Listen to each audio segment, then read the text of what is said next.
നമസ്കാരം, എല്ലാവർക്കും പ്രവാസി മലയാളിയിലേക്ക് സ്വാഗതം. ദുബായ് ഡ്രൈവിംഗ് ലൈസൻസിന് അപേക്ഷിക്കുന്നവരുടെ എണ്ണം ഓരോ വർഷം കഴിയും തോറും ഉയരുകയാണ്. ഈ വർഷം 18% വർധനവാണ് റിപ്പോർട്ട് ചെയ്തിരിക്കുന്നത്.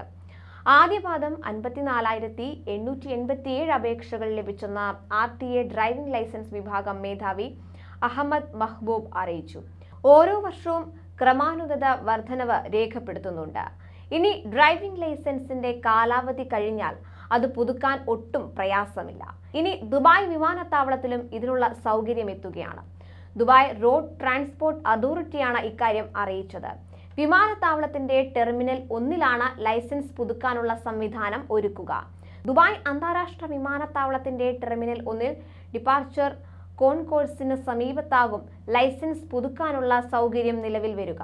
അടുത്ത മാസങ്ങളിൽ വിമാനയാത്രയ്ക്ക് തൊട്ടു മുൻപ് ലൈസൻസ് പുതുക്കാനുള്ള നടപടികൾ പൂർത്തിയാക്കാൻ യാത്രക്കാർക്ക് സൗകര്യമുണ്ടാകും. ലൈസൻസ് പുതുക്കാൻ ആദ്യം നേത്ര പരിശോധന പൂർത്തിയാക്കേണ്ടതുണ്ട്. വിവിധ സ്വകാര്യ ഒപ്റ്റിക്കൽസുമായി സഹകരിച്ച് ഇതിനും വിമാനത്താവളത്തിൽ തന്നെ സൗകര്യമുണ്ടാകും. ആദ്യഘട്ടത്തിൽ രാവിലെ 8 മുതൽ രാത്രി 8 വരെ ലൈസൻസിംഗ് കേന്ദ്രം പ്രവർത്തിക്കും. അടുത്ത വർഷം ഇത് 24 മണിക്കൂറാക്കും. യാത്രക്കാർക്കും വിമാനത്താവള ജീവനക്കാർക്കും ഏറെ ഉപകാരപ്പെടുന്നതാണ് ഈ പുതിയ സംവിധാനം. ഉപഭോക്താക്കൾക്ക് വളരെ എളുപ്പത്തിൽ സർക്കാർ സേവനങ്ങൾ എത്തിക്കുന്നതിനായാണ് RTA സംവിധാനം ഒരുക്കുന്നതെന്ന് RTA licensing agency executive director Ahmed Mahboob പറഞ്ഞു. അതേസമയം ലൈസൻസിന് അപേക്ഷിക്കുന്നവരുടെ എണ്ണം മാത്രമല്ല, ഡ്രൈവിംഗ് പരീക്ഷയിൽ ജയിക്കുന്നവരുടെ എണ്ണത്തിലും വർധനവുണ്ട്. 2019 36% പേരാണ് ജയിച്ചതെങ്കിൽ 2020 ഇത് 41%. കഴിഞ്ഞ വർഷം 42 എന്നിങ്ങനെയായിരുന്നു കണക്കുകൾ.